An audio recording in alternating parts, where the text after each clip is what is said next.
Hello tout le monde, j'espère que vous allez bien. Aujourd'hui je vous retrouve dans une nouvelle vidéo et ça va être une nouvelle vidéo lecture. Yay! Et pour cette nouvelle vidéo lecture, j'ai décidé tout simplement de vous présenter un bilan lecture puisque j'ai accumulé pas mal de bouquins ces derniers temps que j'ai lus et j'avais envie de vous les présenter tout simplement. Donc j'espère que cette vidéo vous plaira. Si cet œil là a l'air plus gros que celui-là, c'est normal. C'est parce qu'ici j'ai l'ombre et ici j'ai la lumière. Voilà, hein. Alors c'est juste moi, c'est juste mon impression, mais j'ai l'impression que ça fait bizarre. Bref, passons. C'est pas dans le sujet de la vidéo. Donc voilà, j'espère que cette vidéo vous plaira. Je vous fais plein de gros bisous. Et sans plus tarder, on va commencer. C'est parti. Donc la BD que j'ai lue, c'est celle-ci. C'est de Raymond Sébastien, Les filles au chocolat, Cœur Guimauve, le tome 2, d'après le roman de Cathy Cassidy aux éditions Miss Jungle. Ouais, c'est ça. Miss Jungle. Ouais, je croyais que c'était aux éditions Glénat, mais non. Aux éditions Miss Jungle. Alors, dans cette BD, on retrouve donc l'histoire du tome de Défi au chocolat qui concerne le personnage Sky Tamberry, puisque chaque tome concerne en fait l'histoire d'une sœur, pardon pour le bug, de la famille Tamberry. Et donc le tome 2, c'est Sky Tamberry qui est la sœur jumelle de Summer Tamberry. Et l'histoire de Sky, en fait, c'est qu'elle adore tout ce qui est en rapport avec le vintage et qu'elle se sent pas vraiment ancrée à la bonne époque, en fait. Aussi, qu'elle se sent effacée par rapport à sa sœur jumelle. Que dire de ce livre? Déjà, il est super beau. Il est juste magnifique. Voilà. N'est-ce pas? Déjà, c'est un point, mais ce n'est pas le plus important. Mais bon, c'est quand même important d'avoir un beau livre sous les yeux. Hein. Je sais pas, mais moi... Enfin bref. De toute façon, j'ai trouvé, par rapport au tome 1 qui a été adapté en BD, que les dessins étaient plus enfantins dans le livre, en fait. Voilà, j'ai trouvé que c'était très enfantin et que ça allait très très vite par rapport au livre. Bon, après, certes, on restait dans l'univers des filles au chocolat, on suivait bien la chronologie du livre, il n'y avait aucun souci là-dessus. Mais c'est vrai que bon, j'ai trouvé que c'était vraiment plus pour les pré-ados, quoi, cette histoire, par rapport à la BD de Chérie, donc Cœur Cerise, qui était avec vraiment des dessins plus fins, etc. Là, j'ai trouvé que vraiment c'était très enfantin et que vraiment on allait un peu trop vite en besogne. Mais sinon, ce qui est sympa, c'est que comme il y a des éléments importants, les voir en dessin, on comprend peut-être mieux, donc peut-être lire la BD avant le livre ou après pour avoir la surprise comme vous voulez, mais avant je trouve que c'est pas si mal finalement. Cela dit, j'ai passé un bon moment, mais je préfère le livre quand même plutôt que la BD. Voilà. Après ça reste Cœur Guimauve, l'un de mes préférés. J'ai lu ce gros pavé-ci. Donc c'est de Anne Bracharès, 4 filles et un jean pour toujours, le 5e et dernier tome de la saga. 4 filles et un jean aux éditions Gallimard. Donc voici la grosse brique. En fait, ce livre, j'aurais dû vous le présenter dans le bilan que j'ai posté avant celui-ci. Sauf que je l'ai oublié et je m'en suis rendu compte quand j'avais arrêté de filmer, quand j'avais commencé à monter en fait.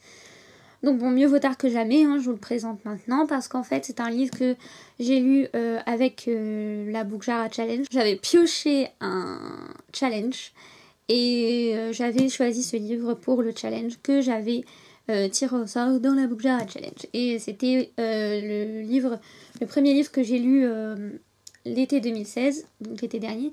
Du coup il aurait dû être dans le bilan précédent, mais bon, c'est pas grave. Alors, dans cette histoire, on retrouve les 4 amies inséparables, Tibi, Bridget, Lena et Carmen, dans de nouvelles aventures. Alors, j'ai adoré ce livre, on retrouve vraiment le style d'Anne Bracharès. Et il y a quelque chose qui me fait rire parce qu'il y a ça dans tous ses livres. J'ai l'impression que, genre, c'est sa signature en fait. C'est aussi un style qui se lit très vite, on a toujours envie de savoir la suite. Par contre, si vous aimez 4 filles un jean, si vous avez lu tous les tomes et qu'il vous manque celui-là, je vous conseille d'avoir une boîte de mouchoirs à portée de main parce que c'est le livre le plus triste de la saga. Sérieusement, il était tellement triste que j'avais du mal à avancer en fait. Je voulais toujours continuer, enfin j'étais happée par l'histoire, Mais au bout d'un moment, il était tellement triste que j'étais obligée de faire une pause, quoi. Sinon, c'était pas possible, hein. Sinon, faut laisser tomber, quoi. Donc, voilà, j'ai trouvé qu'il y avait de très bonnes réflexions, très intéressantes. Enfin bref, j'ai trouvé ça génial. Mais ça me fait un petit pincement au cœur quand même de terminer cette saga parce que j'ai grandi avec. Donc, bon, voilà. Mais vaut bien mettre une fin un jour aux sagas littéraires, hein, pas rester éternellement dans la palle.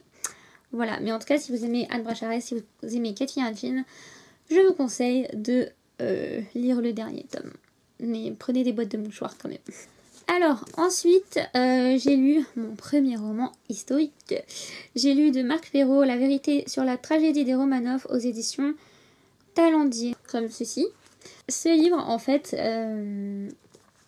c'est une enquête policière avec des faits réels. Et c'est trop génial.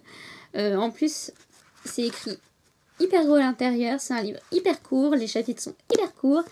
Et il y a plein de documents historiques hyper intéressants. C'est que des hypothèses, en fait. Cela dit, on apprend plein de choses. C'est très intéressant. Ça se lit, ma foi, super vite. Vous voyez, le livre, il est tout petit. Voilà, il n'y a pas des mots très très compliqués, hein, c'est à portée de tout le monde. Donc si vous êtes intéressé par l'histoire de la Russie, je vous le conseille. Il est vraiment très intéressant, on apprend plein de choses. Ensuite, j'ai terminé une autre saga. Il s'agit de Kirsten Guerre, la série des gemmes, le tome 3 et dernier tome. Vert Émeraude aux éditions Milan dans leur collection Macadam qui se présente comme ceci. Donc oui, j'ai l'ancienne version parce que maintenant il y a les versions qui sont sorties avec la première de couverture avec l'affiche du film. Voilà, voilà, ça commence à se sentir un peu vieille. J'ai eu la chance de le faire dédicacer par les actrices principales lors de l'avant-première de Vert Émeraude.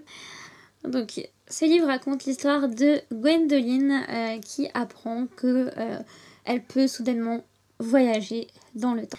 Alors j'ai beaucoup aimé ce livre là parce que on était vraiment plus centré sur les révélations tout autour des secrets qu'il y avait dans les deux premiers tomes, et puis on était plus sur sur la psychologie des personnages en fait, et du coup c'était vraiment cool.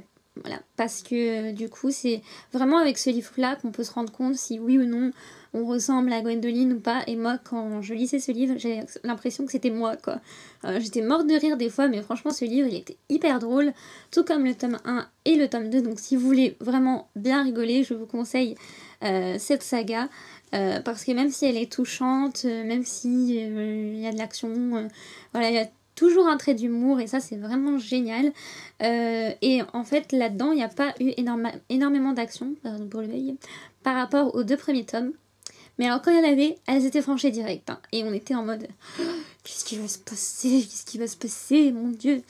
Donc voilà, je vous conseille la série des gemmes si vous aimez l'univers de Doctor Who et compagnie. Je pense que vous aimerez la série des gemmes, puis ça fait passer un bon moment, ça se lit vite, c'est sympathique, c'est très sympa. Et en plus les actrices, elles sont super gentilles. Alors ensuite, j'ai lu encore Les filles au chocolat, donc il s'agit de Katy Cassidy, Les filles au chocolat, le tome 5, Cœur Vanille aux éditions Nathan, qui se présente comme ceci. Alors dans cette histoire, on suit la sœur Oné Tambéry, voilà, qui est la plus grande des sœurs. Alors j'ai beaucoup aimé ce livre tout simplement parce que c'était un livre très touchant avec de très bonnes valeurs, et Katy Cassidy a réussi à me faire enfin apprécier le personnage d'Oné Tambéry que je détestais, que je trouvais hautaine, que je trouvais pourrigaté, que je trouvais, bref, tous les termes négatifs dans ce genre. Donc j'ai beaucoup aimé et je vous le conseille. En plus il se lit hyper rapidement, comme tous les livres de la saga Les filles au chocolat. Voilà pour cette vidéo qui aurait été très laborieuse parce que je suis un peu partie dans tous les sens. Peut-être que je vous mettrai un bloopers à la fin. Peut-être. En tout cas, j'espère qu'elle vous aura plu. Je vous fais plein de gros bisous et on se retrouve prochainement dans une nouvelle vidéo. Ciao!